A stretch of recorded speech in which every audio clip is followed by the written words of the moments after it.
Being recorded. Okay, good afternoon, everybody. I apologize that my camera's not on. That's apparently one of the technical difficulties we can't overcome today, but we've overcome several others. So glad to see everybody here. So we'll do a roll call. Will the other commissioners please state their names? Darcy Rourke. Barbara Baskerville. And I'm Adam Murray, so all the commissioners are present. We'll go ahead and go right into our open public comment period. If there are any members of the public that want to speak today, please let us know.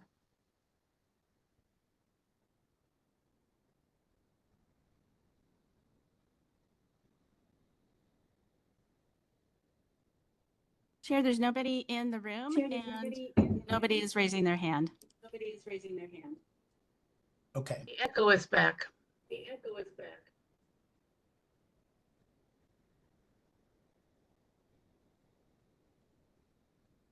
What are you hearing the echo of, Barbara? Is it my voice or is it I believe Rebecca's it was or- Rebecca.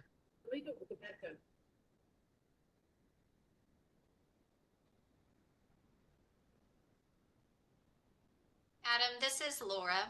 I think when you're not Hi, Laura. speaking, if you put yourself on mute when you're not talking, there should be no echo. So if you just mute yourself when you're not speaking, I think that should solve it. Okay, I can do that.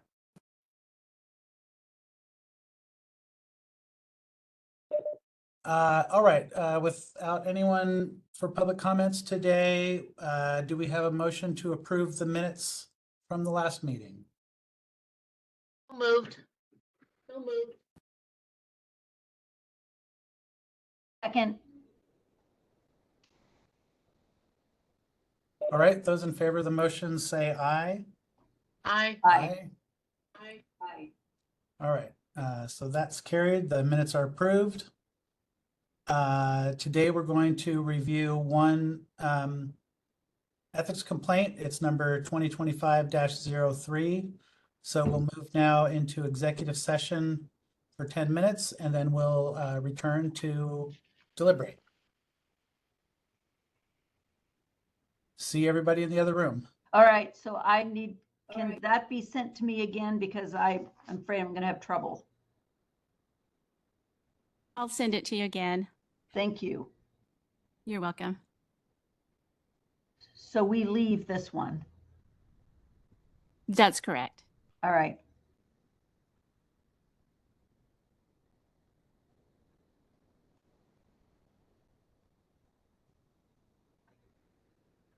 Okay.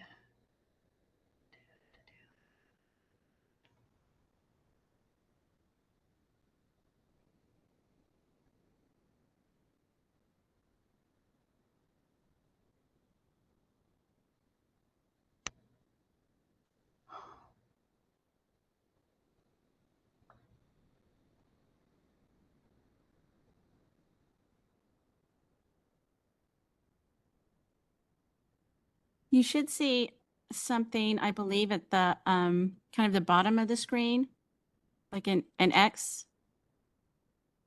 Yeah, I did. I thought I exited. Oh, okay. And when you do that, it will give you the options of leaving the meeting, I believe. Okay, let me try again. Okay. Okay. It's not giving me that choice. Oh, there.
If you could ask her to say.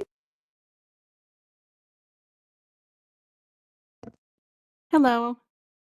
Are we extending?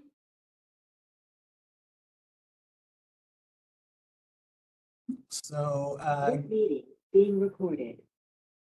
thank you. I again apologize that my camera isn't working today. But we're back to discuss complaint number 2025-03. And this is a complaint filed by Rob Anderson. The complaint alleges that certain county councilors violated ethical standards by taking a vote to remove Councilor Michelle Belcott from the C-Tran board and replace her with Councilor Fuentes.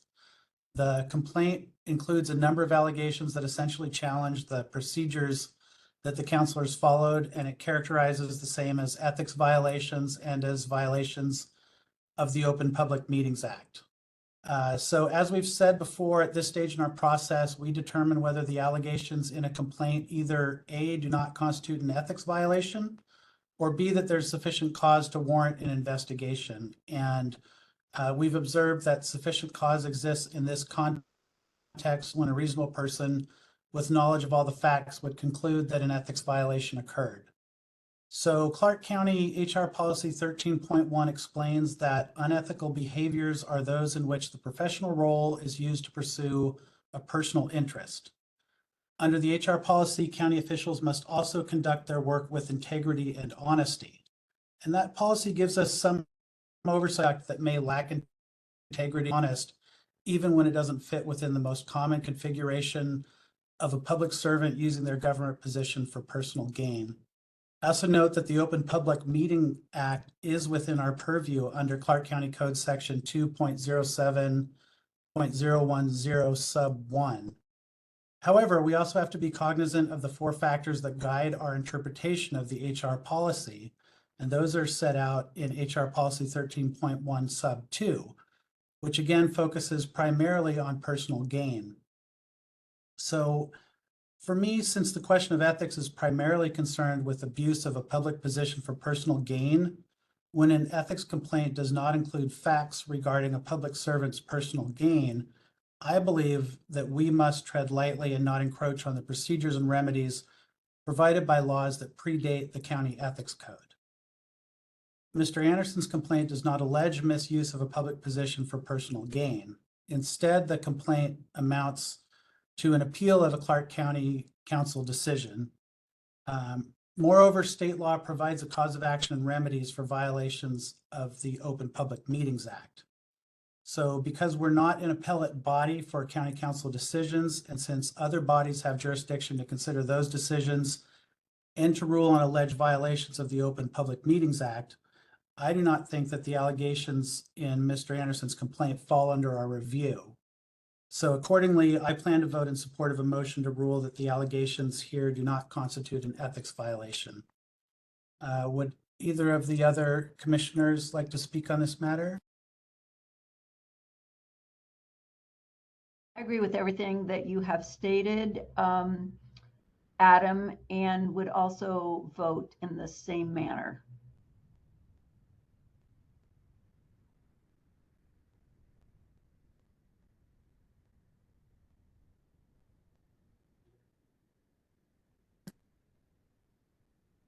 Commissioner Baskerville, I think you're muted still.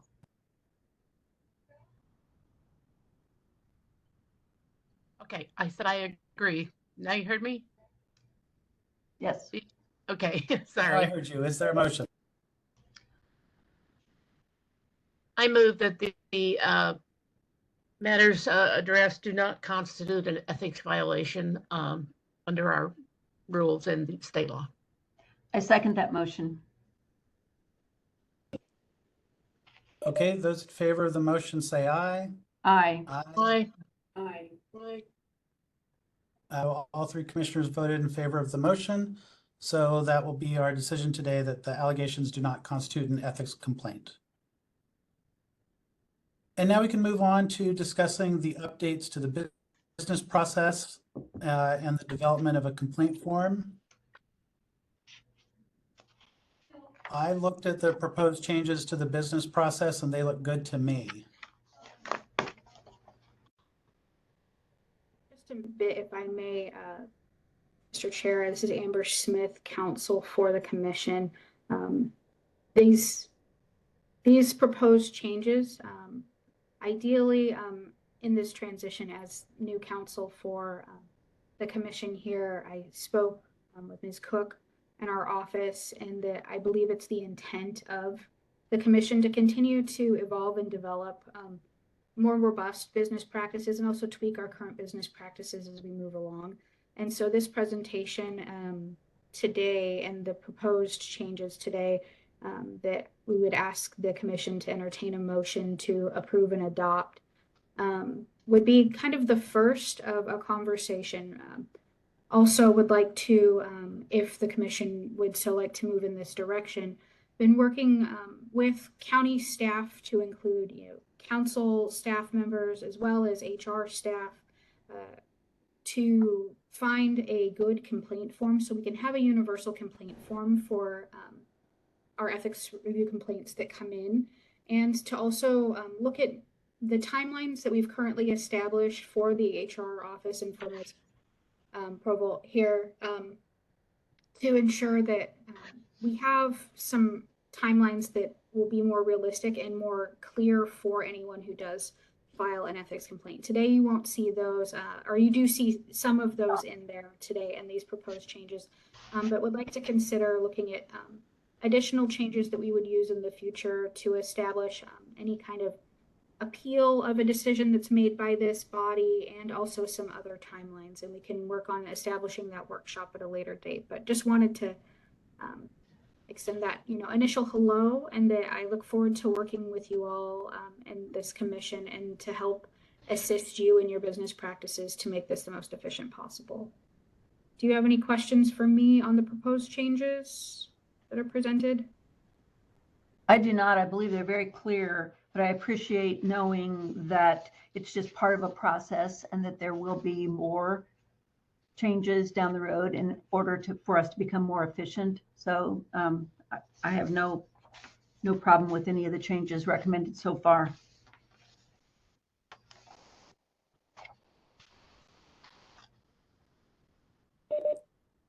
Commissioner Baskerville? Thoughts? I don't have anything further. I agree with Darcy.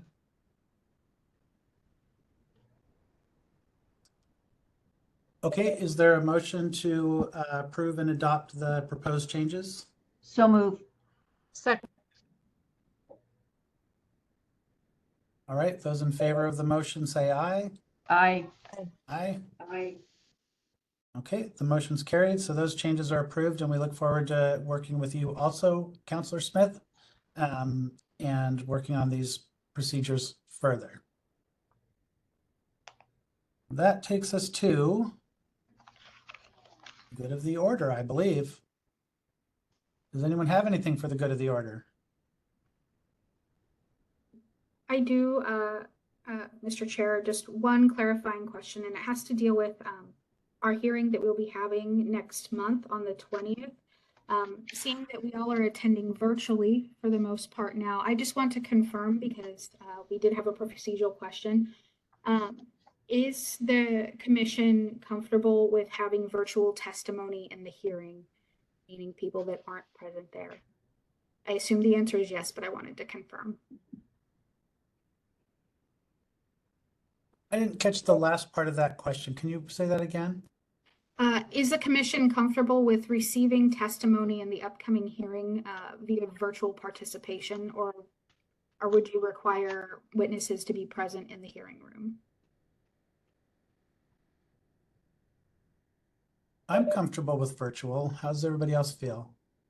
I'm comfortable with virtual, but we've had some difficulties recently, and it's a little concerning that other people might have those same problems. But I would share that concern, Darcy. Particularly, I think the testimony of an individual sometimes is different when you see them personally. That might lead you to have one opinion or another.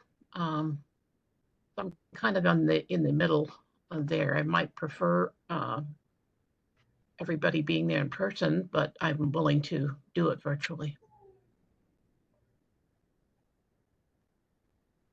Is it too late for us to make that in-person hearing? No, we would have enough time. Counsel for the complainant, or pardon me, the respondent asked just for clarification and to allow for them to properly prep. I was going to let all of the parties know if they intend to call witnesses what the decision was of the commission here today. So they are anticipating an answer in either direction. They just wanted to make sure that they had the opportunity to present all of their witnesses. Well, in that case, and I don't know if we need to vote on this, but given the other commissioners' concerns, I would say let's go ahead and make it an in-person hearing. So I think in that case, though. Go ahead. Well, I just realized that I'm going to be coming back from out of town on that day and would not be here in time for an in-person. I apologize. And also to clarify too, the reason why the question was brought, and just for fairness of the parties, I do know that there was a question because of the ability to have certain witnesses attend during a daytime hearing set at that time when those witnesses may or may not be the primary childcare giver for their family, and they'll be picking up, or they'll be needing to pick up their children around that time to allow for participation. Just as information to present to you as consideration, not necessarily to sway in one direction or the other, but to consider for this particular hearing.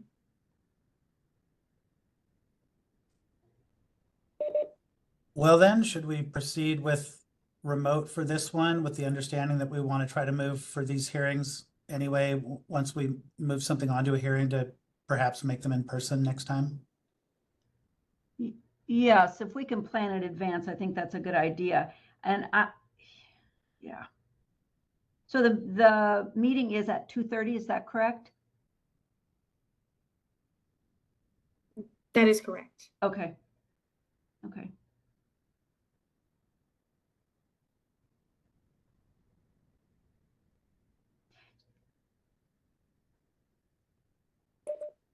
Okay, so we can tell them then, the participants, that remote participation will be allowed for that hearing. Okay. Okay. Thank you, commissioners. Thank you, Commissioner. Anything else? Everybody's good? I'm good. All right, then I think we can go ahead and adjourn. Thanks, everybody, for your patience today. This one was a bit of a struggle. But going to only get my IT people in here and work on my camera before our next meeting. Yeah, I'm going to do a trial run next time. So anyway, yes, it's all good. Yes. Good idea. Good idea. All right. We'll see you guys in about a month. Okay, thank you, everyone. Okay, thank you. Thanks very much. Bye-bye.